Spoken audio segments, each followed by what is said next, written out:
Le Nigeria demande pardon. Oui, pardon au Burkina Faso.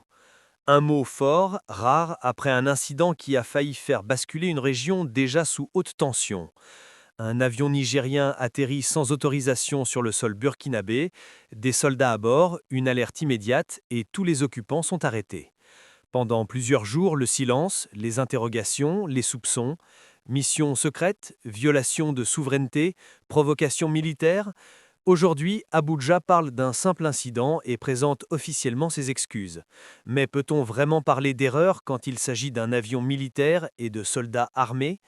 Retour sur une affaire qui a secoué le Tout Sahel. d'abord, je conduis une délégation envoyée par le président Bola Ahmed Tinubu, président de la République fédérale du Nigeria, afin de livrer un message au président Ibrahim Traoré. Un message de fraternité, un message de solidarité d'un pays africain à un autre.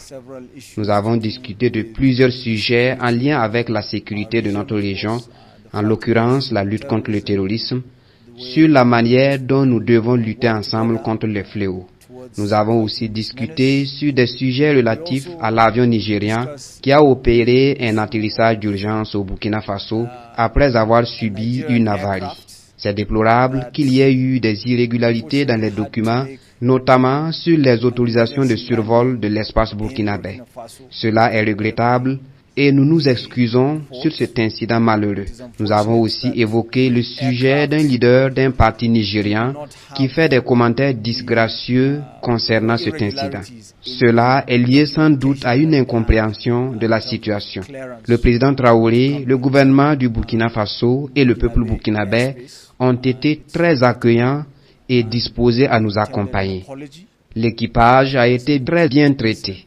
Cela saute aux yeux et c'est évident que le président Traoré était directement informé sur la prise en charge de l'équipage depuis que celui-ci est arrivé au Burkina Faso. Cela souligne le niveau de fraternité et de solidarité qui existe entre deux nations africaines.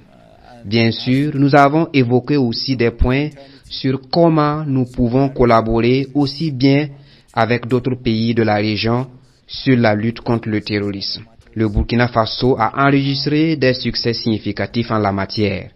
Donc, il y a des leçons à tirer sur ce volet évidemment. Il y a aussi beaucoup de choses que nous avons à partager ensemble. Learn there also. So there's a lot that we have to share with each other. Ce que révèle cette affaire est lourd de sens. Dans le contexte actuel du Sahel, aucun survol, aucun atterrissage, aucune présence militaire étrangère n'est anodine.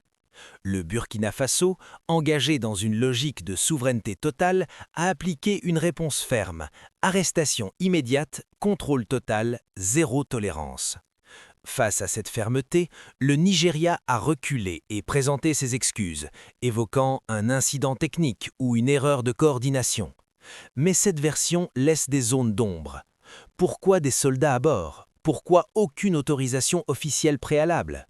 Cet épisode montre surtout une chose, la confiance entre États du Sahel est fragile et chaque faux pas peut devenir une crise diplomatique majeure. Ce qu'il faut retenir de cette affaire, en demandant pardon, le Nigeria cherche clairement à désamorcer une crise. Mais cet incident restera un avertissement.